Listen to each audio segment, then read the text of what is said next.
So you start out and you burst our bubble that nothing in the grocery store is what would originally been is the idea of like a GMO food completely laughable, or? Well, I think the idea of natural food, finding it in the grocery store, you're not going to find it. There is almost nothing that we consume on a regular basis that hasn't been domesticated or tamed by humans for our use, whether it's a vegetable like lettuce or a steak from a cow. Mm-hmm. And you talk about how that's led us to be able to feed more people through, a smaller amount of land, but the scale that we're going to have to increase that by is pretty large. You threw out a pretty grand challenge there. What agriculture enabled were things like cities. It enabled artists and educators and scientists and engineers. All these roles that we have in society, it's all enabled by agriculture because agriculture is concentrated among relatively few farmers now, less than 2% of the workforce. That frees all of us up to do other things like be media people and all the things that we do in life.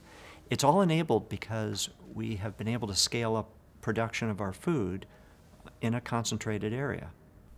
Mm-hmm. But can we make that challenge? Can we continue to feed all or most of the population without? I think we can, and we have to. Back in the 1960s, there were some real dire predictions about what was going to happen in the 80s and 90s with population growth. There was a Stanford professor that got a lot of attention when he predicted that there would be worldwide famines and a population collapse. What he didn't account for was technology that enabled us to produce more food on the same amount of land.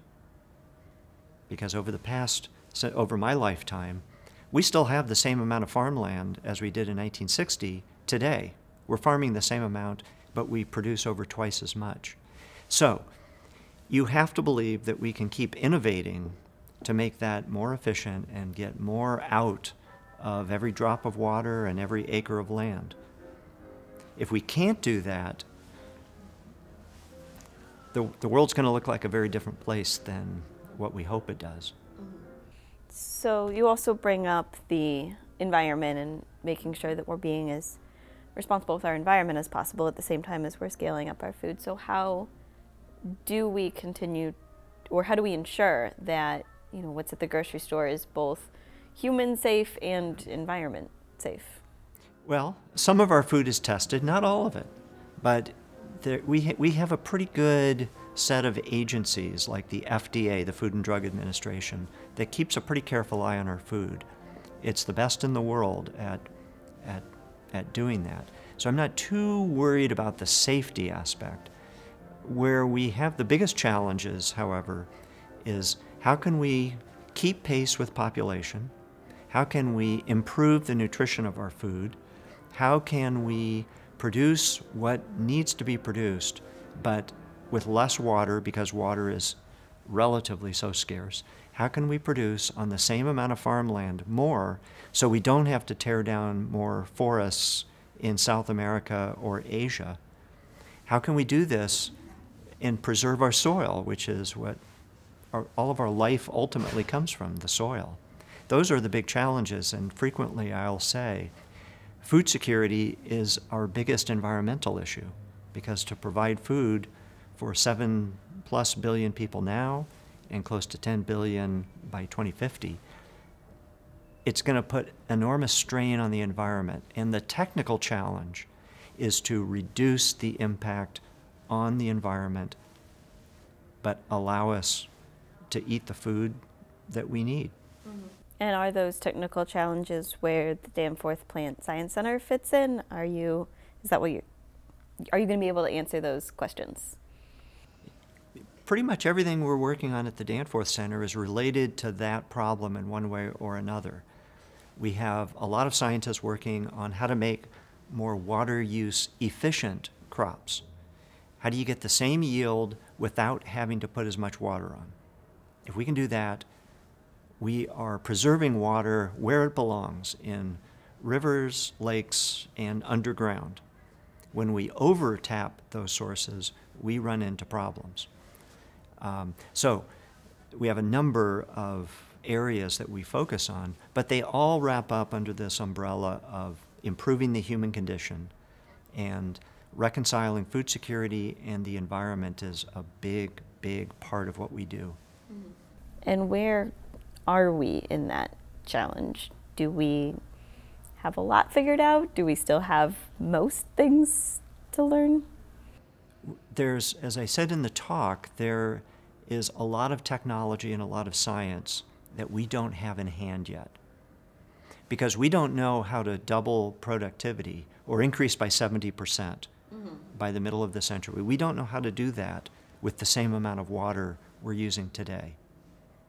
So we're going to have to invent technologies, whether it's ways to use water directly on the farm, or whether it's breeding more water use efficient crops. We're going to have to invent that technology, and there's science that underlies it. And that's what we do at the Danforth Center. So there's a lot that we don't have. That's what inspires us to come in every day And meet that challenge. One of the takeaways from the presentation is I wanted to communicate that regardless if you're talking about big farms or small farms, organic or conventional, GMO or non-GMO, it is all intertwined with science and technology. And if we don't have that science and technology, and we don't create the next generation of technologies, we would be suffering as far as our food security. And in places in the world that are less developed and more food insecure, the situation would be much, much worse. So everyone should look at technology that goes on the farm and not look at it as something anti-nature or bad. They should look at it as a necessity that we need to align with what nature has given us to work with. We need to preserve as much of the integrity in the environment as possible while meeting this big human need to feed ourselves. That's the grand challenge. And we can make it. I think we can. Great.